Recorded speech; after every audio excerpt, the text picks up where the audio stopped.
చేస్తున్నాము. మరొక వక్త టి రమణయ్య గారిని వేదికను అలంకరించవలసిన కోరుచు అందరూ బయట ఉన్న మన మిత్రులందరూ కూడా లోపలికి రావాల్సిందిగా మనం చేస్తున్నాం. సమయాన్ని జూగుంట బాబు గారు కాబట్టి థ్యాంక్ యూ వెరీ మచ్.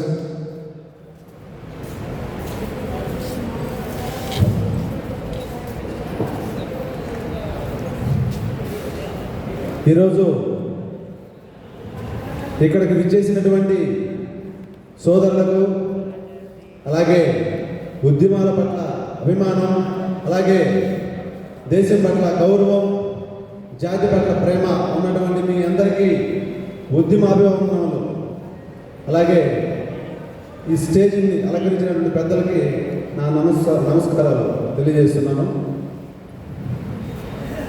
అసలు విషయానికి వస్తే, ప్రస్తుతం ఇక్కడ ఈ కార్యక్రమాన్ని ఎందుకు నిర్వహిస్తున్నామనేది నేను అనేక గ్రామాల్లో తిరిగిన సందర్భంలో వాళ్ళకే అర్థం కాలేదు. వీళ్ళు ఎందుకు వస్తున్నారు, వీళ్ళు ఏం పాంప్లెట్లు ఇస్తున్నారు, ఈ పాంప్లెట్లు అసలు ఏముంది, ఆదివాసీలు అంటే ఎవరు వీళ్ళు, ఆదివాసీలు ఎక్కడ ఉంటారు అని మమ్మల్ని అడిగారు. అంటే సమాజంలో ఏం జరుగుతుందో తెలుసుకోలేనటువంటి స్థితిలో వీళ్ళు ఉన్నారంటే అది మీడియా పూర్తిగా మనకు సహకరించకపోవడమే. మీడియా మిత్రులు చిన్న సంఘటనలు దొరికితే, ఉదాహరణకి ఒక చిన్న ఫ్యామిలీ మ్యాటర్ అంట ఈ మధ్యకాలంలో బాగా పాపులర్ అయింది. ఆ ఫ్యామిలీ మ్యాటర్ గురించి చర్చించుకోవడానికి సుమారుగా ఒక వారం రోజులు కంటిన్యూస్గా దాని గురించి టీవీ డిబేట్లు ఒక్కొక్కరు వచ్చి కూర్చున్నారు. వాళ్ళు ఇతను చేయడం కరెక్టేనా, ఇది చేయడం తప్పేనా, వీటి గురించి చర్చించుకుంటున్నారు, వీటి గురించి మాట్లాడుకుంటున్నారే తప్ప అసలుకి సమాజం ఎండిపోతుంది.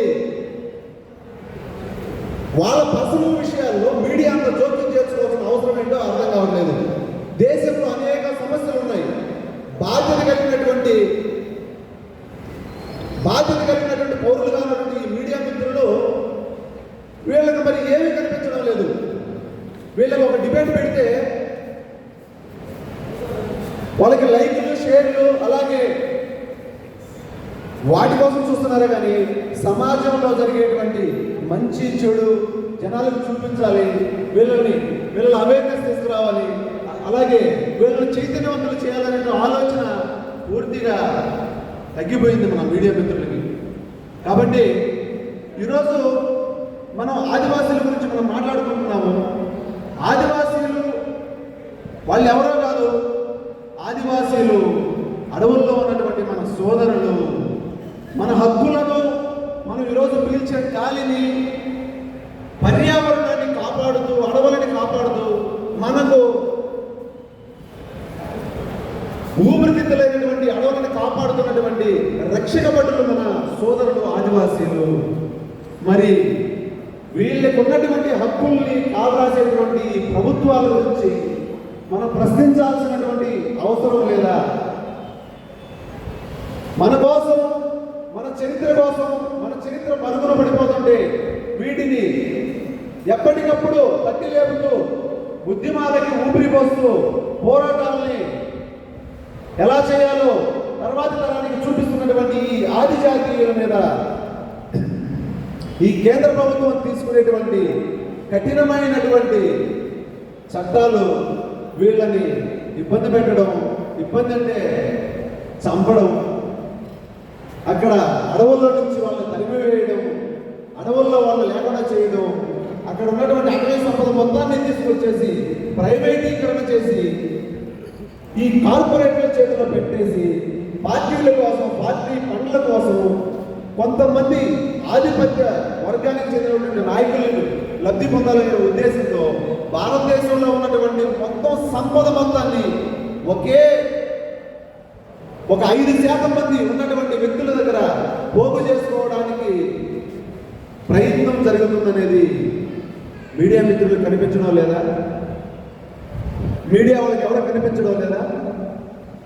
ఆ ఆపరేషన్ కగార్ అనేది మనం ఇది స్టార్ట్ అయ్యి ఎంతకాలం అయింది? చాలా రోజుల నుంచి 6-7 నెలల నుంచి ప్రభుత్వం ప్రవేశపెట్టి ఆపరేషన్ కగార్ ద్వారా ఆదివాసీల మీద ఉక్కుపాదం మోపుతుంటే ఆపరేషన్ కగార్ అంటే ఏంటి అనేటువంటి జనాల్లో మన వాళ్ళు ఉన్నారు. నేను ఎందుకు చెప్తున్నానంటే మీడియా అనేది భారతదేశానికి 4th ఎస్టేట్ అంటారు మీడియా రంగం.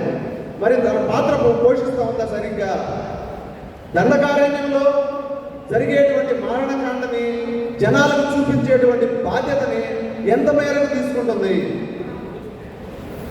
ఒక మావోయిస్ట్ చచ్చిపోవాడంట కాల్పుల్లో, ఎదురు కాల్పుల్లో ఒక పోలీస్ అధికారికి గాయాలయ్యాయి, అంతే అయిపోయింది. ఒక్క 20 సెకండ్లలో అది వెళ్ళిపోతుంది. తర్వాత మీడియా మిత్రులు మిగిలిన వాటి గురించి చర్చలు. సో అందువల్లే ఇది జనాల్లోకి వెళ్ళకపోవడం, అక్కడ జరిగేటువంటి దారుణాలు పూర్తిగా మన వాళ్ళ దృష్టికి రాకపోవడం ప్రధాన కారణం మీడియా మిత్రులే. కాబట్టి మీడియా మిత్రులకి ఇక్కడ నుంచి నేను విన్నవించుకుంటున్నాను, దయచేసి మీరందరూ బాధ్యత కలిగిన పౌరులుగా ఈరోజు ఇక్కడ జరిగేటువంటి ఉద్యమాలు కావచ్చు, ఇలా బయటకు వచ్చి పోరాటం చేసేటువంటి యువకులు కావచ్చు, ఉద్యమకారులు కావచ్చు, పెద్ద పెద్ద నాయకులు, వీళ్ళందరూ వాళ్ళ సొంత లాభం కోసం మాట్లాడుతున్నారా? దేనికోసం బయటకు వస్తున్నారు? వాళ్ళ యొక్క ఆస్తులు పెంచుకోవడానిక?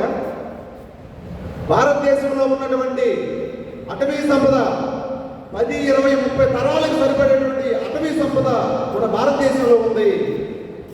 నా భారతదేశం, నా దేశం, నా జాతి కోసం ఉపయోగపడాలి, నా కుటుంబాల కోసం ఉపయోగపడాలి, నా వాళ్ళకు ఉపయోగపడాలి. ఈ భూమిలో ఉన్నటువంటి ఖనిజ సంపద కావచ్చు, అటవీ సంపద కావచ్చు, ప్రతిదీ ఇక్కడ దొరికేటువంటి నీరు కానీ, గాలి కానీ, ప్రతి ఒక్క ఖనిజాలతో సహా ప్రతి ఒక్కటి మా దేశానికి పంచండి, మా దేశ అభివృద్ధికి వాడండి అని చెప్తున్నటువంటి ఈ ఆదివాసీల మీద కేంద్ర ప్రభుత్వం కొత్త ఆపరేషన్లు, ఇంతకుముందు ఆపరేషన్ గ్రీన్ హంట్ అంట, తర్వాత ఆపరేషన్ కగార్, ఇప్పుడు ఇలాగా ఇవన్నీ ఆపరేషన్ కగార్ అంటే ఇంగ్లీష్లో కానీ హిందీలో కానీ మన పెద్దలు అడిగాను నేను, అసలు ఏంటి సార్ ఇది ఆపరేషన్ కగార్ ఏంటి, కగార్ దాని అర్థం ఏంటి, నాకు గూగుల్లో కొట్టి కూడా అర్థం దొరకట్లేదు అని అడిగితే కొంతమంది పెద్దలు వీళ్ళు చెప్పారనమాట, అది సంస్కృత పదం, అది సంస్కృత పదం, అది మనకు అర్థం కాదు, మనకి హిందీలో దొరకదు, ఇంగ్లీష్లో దొరకదు, ఇంకా మన మలయాళ, కన్నడ, తెలుగు ఏ భాషలో లేదని, అది సంస్కృత పదం అది. కాబట్టి సంస్కృతంలో ఎతకాలన్నారు. మరి సంస్కృతం ఎవరికి వచ్చి ఇక్కడికి, ఎవరికి వచ్చేవో ఇక్కడ ఆపరేషన్ కగార్ అంటే అంతిమ యుద్ధం అంట. అంతిమ యుద్ధం ఎవరి మీద ప్రకటిస్తుంది కేంద్ర ప్రభుత్వం?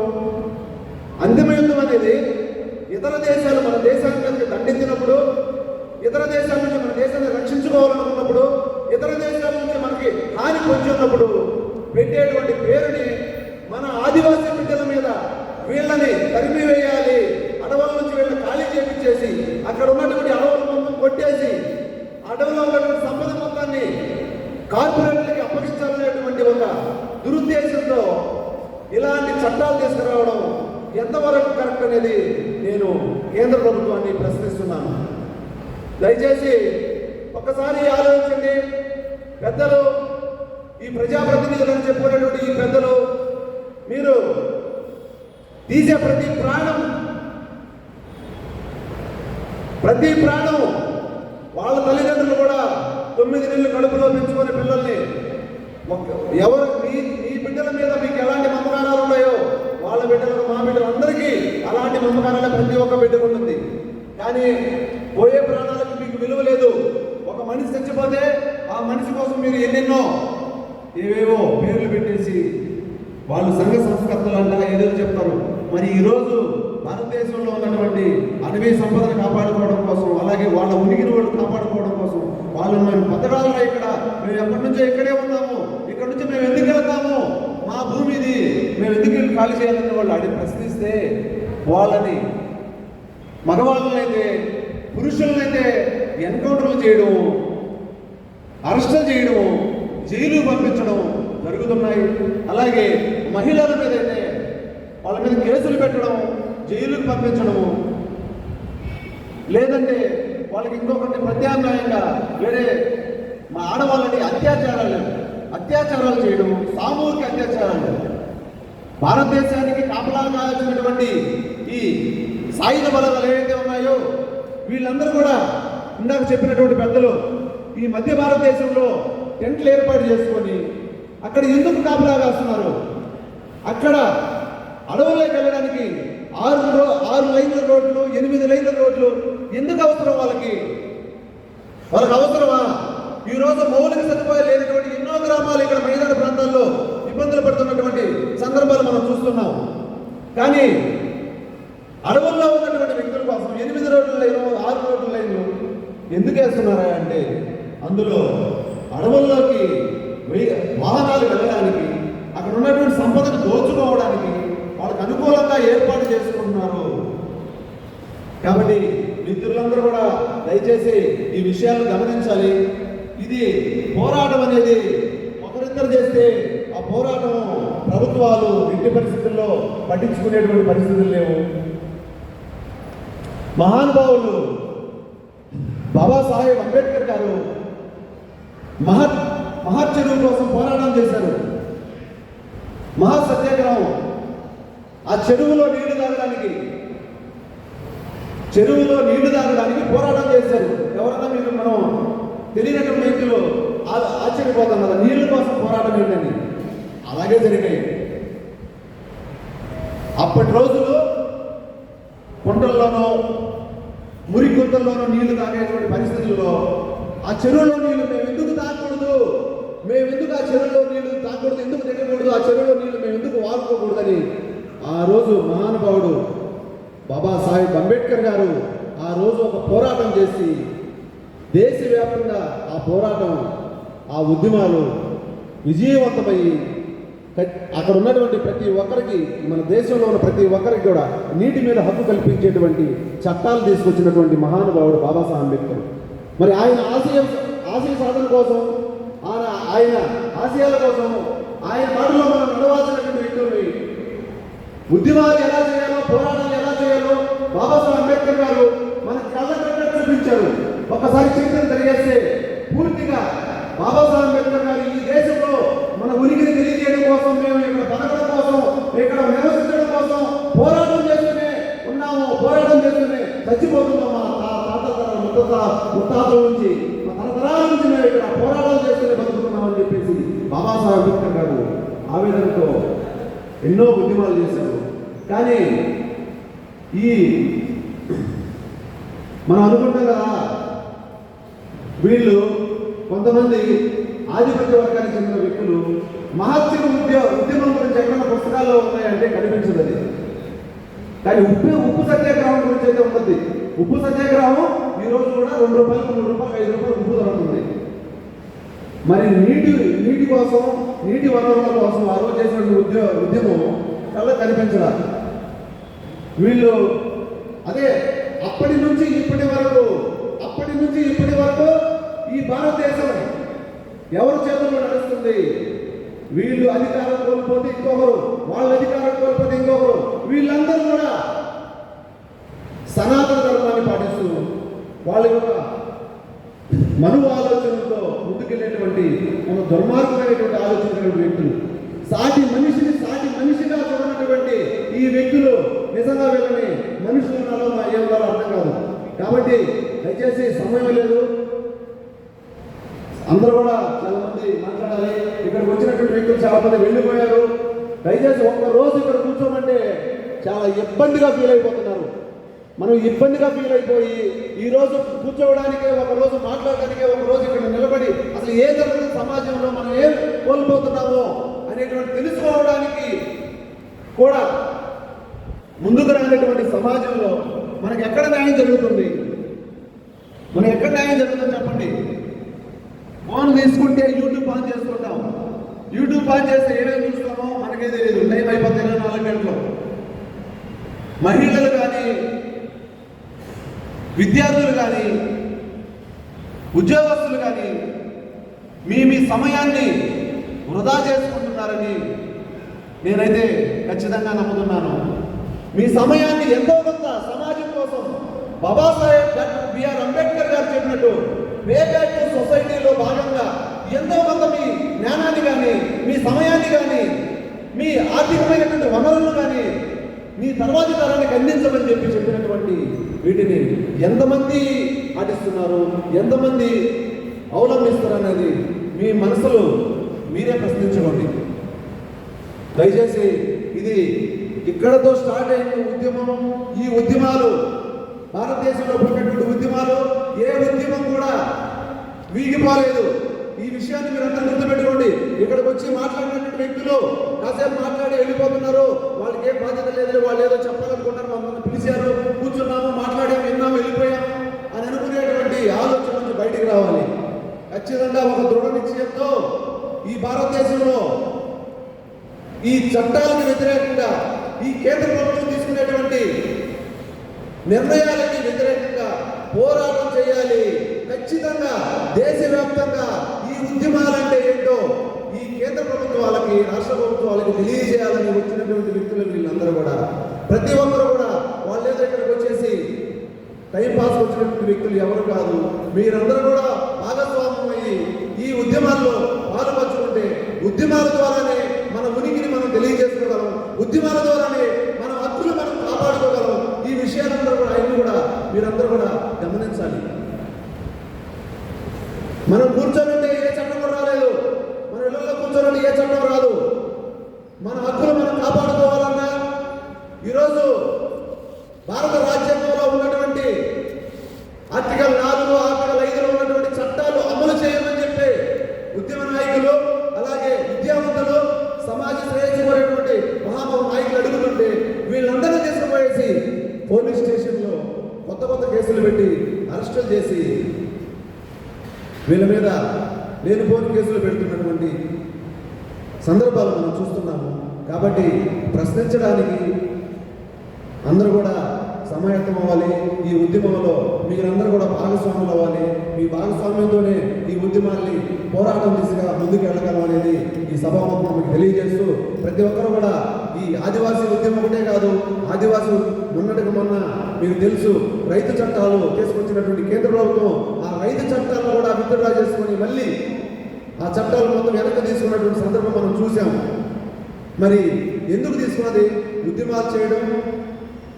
ఆ రోజు అక్కడ ఉన్నటువంటి భారతదేశంలో నలుమూలల నుంచి అందరూ కూడా అక్కడికి వెళ్ళి ఢిల్లీలో కూర్చొని ఉద్యమం దిశగా పోరాటం చేశారు. అన్నం నీళ్లు లేకుండా వాళ్ళు రాత్రింబవళ్ళు ఎన్నో పోరాటాలు చేస్తే అక్కడ ఉన్నటువంటి కేంద్ర ప్రభుత్వం ఆ చట్టాలను వెనక్కి తీసుకొని మళ్ళీ పాత చట్టాలని అమలు చేయడం జరిగింది. ఈ చట్టాల వల్ల అక్కడ పార్టిసిపేట్ చేసినటువంటి, అక్కడ ఆందోళనలో నిరాహార దీక్షలో పాల్గొన్నటువంటి ఎంతమంది, 100 మంది, 200 మంది, 1000 మంది పాల్గొంటే ఆ 1000 మందికే వర్తించే చట్టాలు. భారతదేశంలో ఉన్నటువంటి 140 కోట్ల మందికి వర్తించట్లేదు ఆ చట్టాలు. మరి ఈ రోజు చేసేటువంటి ఉద్యమాల ద్వారా ఇక్కడ 10 మంది చేసినా, 100 మంది చేసినా, 1000 మంది చేసినా ఒక రాష్ట్రం నుంచి మిగిలినటువంటి 29 రాష్ట్రాల్లో ప్రతి చోట జరిగే ఉద్యమాల ద్వారా భారతదేశంలో ఉన్నటువంటి ప్రతి ఒక్క మనిషికి ఒక చట్టం చేస్తే భారత ప్రభుత్వం ప్రతి ఒక్కరికి వర్తిస్తుంది. సో కాబట్టి మీరందరూ కూడా ఆలోచించండి. దయచేసి ఎవరు కూడా ఈ విషయాల్లో నెగ్లెక్ట్ చేయొద్దు. ఎటుపోతుంది భారతదేశం, ఎటుపోతుంది అనేది ఒకసారి ఆలోచించండి. ముందు ఎటు చూసినా అంధకారమే కనిపిస్తుంది. అడవులు మొత్తం కొట్టేస్తున్నారు. మనం ఢిల్లీలో చూసుకుంటే ఈరోజు ఢిల్లీలో 15 నిమిషాలు ఆక్సిజన్ కోసం బార్లు ఏర్పాటు చేస్తున్నారు. బార్లు ముందు తాగడానికి బార్లు ఎలా ఉంటాయో అలాగా ఢిల్లీలో ఆక్సిజన్ బార్లు, ఆక్సిజన్ 15 నిమిషాలు పీల్చుకోవడానికి 250 రూపాయలు డబ్బులు కట్టి గాలి పీల్చుకుంటున్నారు. గాలి పీల్చుకోవడం అంటే అది నిజమే. ఒకసారి మీరు గూగుల్లోకి వెళ్తే తెలుస్తుంది. అలాగే ఒకప్పుడు అనుకున్నాం కదా, నీరు కొని తాగుతామా అని అనుకున్నారు కదా గత 20 ఏళ్ల క్రితం. మరి ఈరోజు నీరు కొని తాగుతున్నారు. ఎవరైనా ఉచితంగా నీరు ఎవరైనా తాగుతున్నారా? ఎక్కడ లేదు.